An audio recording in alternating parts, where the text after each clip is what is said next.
Quelques généralités sur les suites numériques. Il y a plusieurs façons de trouver des suites numériques dans les exercices. La première et la plus simple, c'est la définition explicite, c'est-à-dire que UN, donc le terme de rang n, sera exprimé directement en fonction de n, comme c'est le cas ici, UN égale 3n plus 2.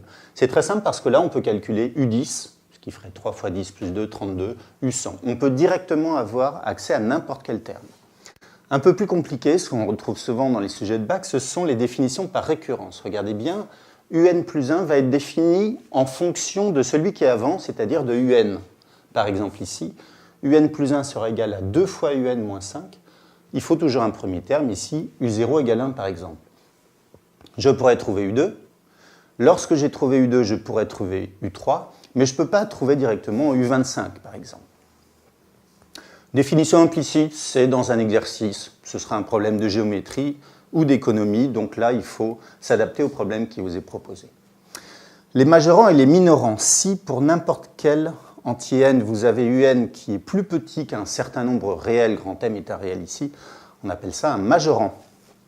Si la suite est plus grande qu'un petit nombre m, c'est un minorant et on dira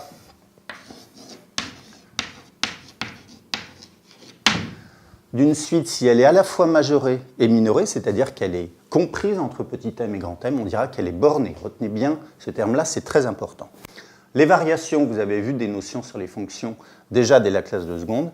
Si un plus 1 est plus grand que un, pour tout n, naturellement, ce sera une suite croissante. De même, si un plus 1 est plus petit que un, on aura une suite décroissante. Pour résumer, plusieurs façons d'exprimer des suites, directement en fonction de n, comme cette forme-là, ce qui permet de trouver n'importe quel terme. Une fonction définie par récurrence, c'est-à-dire qu'on ne peut trouver que le terme suivant. Si j'ai U5, je peux trouver U6, mais pas plus rapidement que ça. Et puis, bien sûr, des problèmes en économie ou en géométrie, et bien d'autres. Un majorant, c'est lorsque la suite est plus petite qu'un réel, le nombre m est un majorant. Si la suite est plus grande que petit m, c'est un minorant. Si on a à la fois un majorant et un minorant, la suite est bornée.